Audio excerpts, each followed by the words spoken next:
Welcome back to Conversation of the Birds, a story set to music, with new chapters released weekly.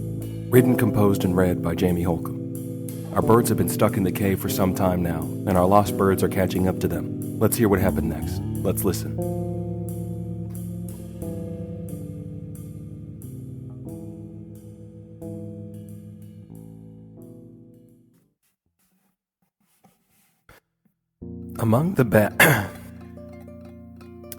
Among the bats assembled in the galleries and lofts of the Emerald Chamber, there was one with a coat of rich bronze luster. His name was Habernaniel, and besides his shiny coat, he had been blessed with a number of other unique physical traits. His ears were perhaps a few centimeters wider than those of his broodmates. Either that or they were angled more forward, making them appear larger than the ears of your average bat. An extra crease ran through the outer edge of each ear, and the bats do read these webs in the same way that a person might trace the lines that enfold his palm to divine some meaning from the patterns. Many of the witches and prophets of the outer lands that wandering bats are given to explore, those fortune tellers had always been fascinated by the shape and contours of Habernaniel's ear. All of these readers had told him that his ears bespoke a great destiny, but beyond those vague prophecies there stood the truth. Habernaniel could hear very, very well. His nose, too, was a complicated flower, a mess of petals and nodes that not even the most gifted bat mathematicians could measure properly. But this is the case with all bat noses. Those rhinological masterpieces are too well patterned for any single eye, particularly the tiny black jewels of the bats, to string out the particular strands of geometry that outline and weave into those complex shapes. For the body of a bat is the picture of sound. They are hearing incarnate, and their bodies are best described in a cacophony of screeches. All that is to say that Habernaniel's hearing was a bit better than everyone else's, so when the crack of something heavy hitting the cave mouth rippled in a shallow eddy of wave motion to wash across the air of the Emerald Chamber, Habernaniel took flight.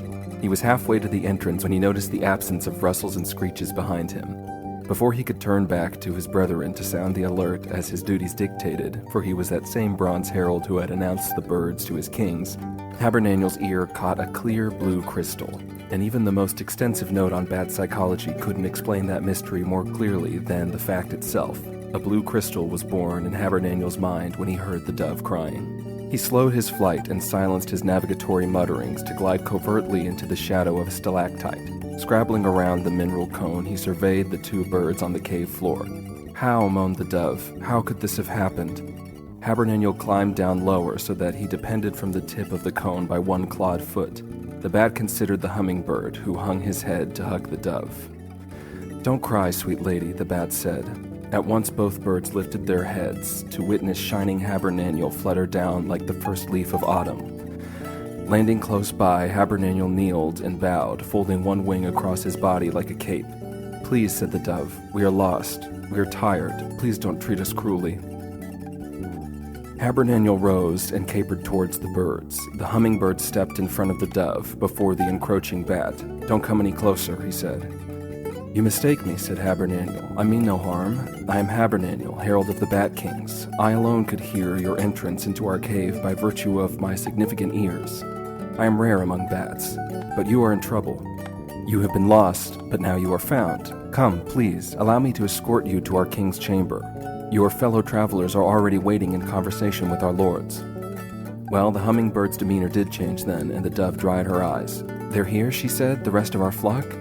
"What remains?" said Habernaniel. "We have heard about the devastation which you endured in the valley outside our door." "What was it?" asked the hummingbird. "What horrible thing is lurking out there that has claimed so many of our brave birds?" "I must admit," said Habernaniel, "this is a mystery." He clawed along the cave wall to stand at the gray-lit threshold. After a moment's witness to that awful field, the bat turned back inside. "But you are hurting too, I see," he said to the dove. Slowly he paced around her curious wooden wing. "What a clever thing," he said, and he smiled up at her. "Did you create this?" "No," said the dove, "that was our friend." A sob caught in her throat, and she had to look away. "My lady," said Habernaniel, "please don't cry." "I'm sorry," said the dove through her tears. She folded her right wing to dry her eyes with her feathers. "It's too much," she said softly into her wing. "It's all too much." "My lady," said Habernaniel. Now he crept close to her. The dove lowered her wing to contemplate the strange face. His nose was like a fleshy flower. His eyes were shards of jasper. Brazenly his coat did shine, and his voice was high and sweet. "My lady," spoke Habernaniel once more, and in a voice as plangent and mysterious as an Egyptian oboe, the little bat now sang. "Blue, all inside was blue when I heard your voice. All inside was clean and bright, in my heart, in my head, inside everything, that's me. It's a bat song, to imagine what you hear, to see what's inside, the voice, a jewel. Your voice is like a jewel." "Treasure," said the bat, "my lady, you are a treasure, and it would be my honor to escort you on the rest of your journey." What more is there to tell? The kingfisher had installed a ball of knitted pine needles, multi-layered and firm in its thickness, in the bottom of the wing so that the construction could roll along the ground. With Habernaniel pushing the apparatus, the dove was able to walk into that blue glowing interior of the cave. And the bat called out, and the bat called out, and the bat called out in a soft voice of gentle words, the directions to find their way further into the hall of the Bat Kings. There, the ibis had been indicating, as clearly as he could, the meaning behind this quest. Besides his procession of postures, which he continued to display, in ruffling feathers and bold bends of leg and wing, to the beady eyes of the Bat Kings across the cave floor, the archmage of the riverbed had scattered many pebbles, silvery stones speckled with blue and green luster. These rocks the ibis had arranged in clever constellations, circles and rays composed of particular points. He danced through these arrangements, doing his best to indicate the invisible connections to the bats, each of whom could have done with some spectacles. "We remain unconvinced," said the High King finally. The ibis kneeled, wings outspread, panting before a pebbled picture of the sun. It was then that the clatter reached the chamber. The first echo of a rolling pine ball reverberated around the birds, and the bats swarmed. All as one, that screeching cloud morphed out of the roosts to funnel through the chamber door. In a moment, the hummingbird and the dove entered into the green cathedral in the company of an entire colony of bats. All at once they set to measuring that impossible invention. In a storm of chatter, the bats stretched their spindly fingers, counting and calling out their surprise and excitement. A dozen snub-nosed faces popped up before the dove, each fanged little mouth babbling questions. "What is, how did..."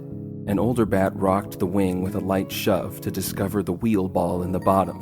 That old fellow beamed, and he squeaked something batty that caused an uproar of laughter from the bats around him. The excitement of the crowd of bats was so high that the hoopoe couldn't even call hello across that furry crowd. But he looked, that was all. The hoopoe's amber met the dove's sable gaze. Not a word was needed between them. The vulture, too, was laughing. All the birds in that moment were very glad to be reunited with at least two of their friends whom they'd thought they'd lost forever. Now High King called out his command, and all the bats fell silent. "What exactly is that?" He scrabbled down his pillar. All the bats parted, and the birds among them followed their lead to create a wide path through the crowd. Standing before the magic wooden wing, Habernaniel bowed to his approaching king. "It is an invention," said the herald. High King made a bat blessing by crossing his fingers over the herald's head, but his jasper eyes were preoccupied with the perusal of the structure. Its beams and struts lay like feathers, with a skirt of downy needles underneath. As like a wing as anything, the shape was reincarnated in the wood. "It was the kingfisher," said the dove to the Bat King, now studying her apparatus. From somewhere in the crowd, the macaw let out a knowing squawk. "How?" said the High King to himself as he twiddled his thumb and foreclaw to stroke his bristly beard. "I don't know," said the dove. Her eyes welled. "It came from somewhere inside him. He made it real." "In all my years," croaked an ancient voice from far above the crowd, and the last hiss of sibilance descended into a strange drone. One by one, the bats around the birds began to hiss. A bizarre harmony filled the emerald chamber. The voices rose, and the chord transformed into a mighty sacred Om. "Go," said High King to the hoopoe nearby him. The bat ruler bowed to that pink leader. "I do not know," the king continued, "if you will find what you are looking for, but this," he turned back to the dove and her invention, "this is something new.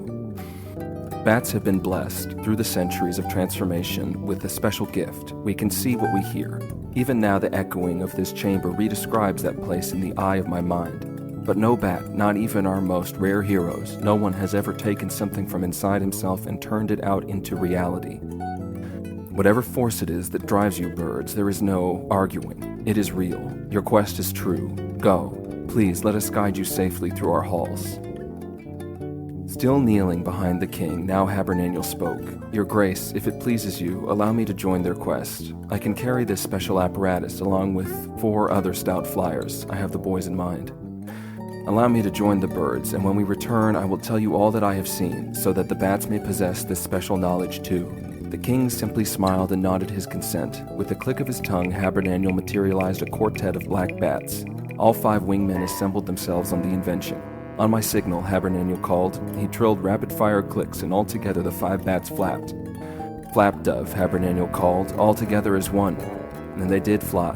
5 bats on the wing of the dove, the kingfisher's invention, his last, which had rescued them all from this interminable valley. The embodiment of teamwork rose into the emerald rafters, and one by one the birds took flight, calling their thanks and farewells to all the bats assembled on the cave floor. The birds took flight, following Habernaniel, his crew of bats, and the dove they supported. Into the darkness the birds took flight. And before he left that cave for good, the Hoopa stole a glance at that most ancient of kings droning atop his throne.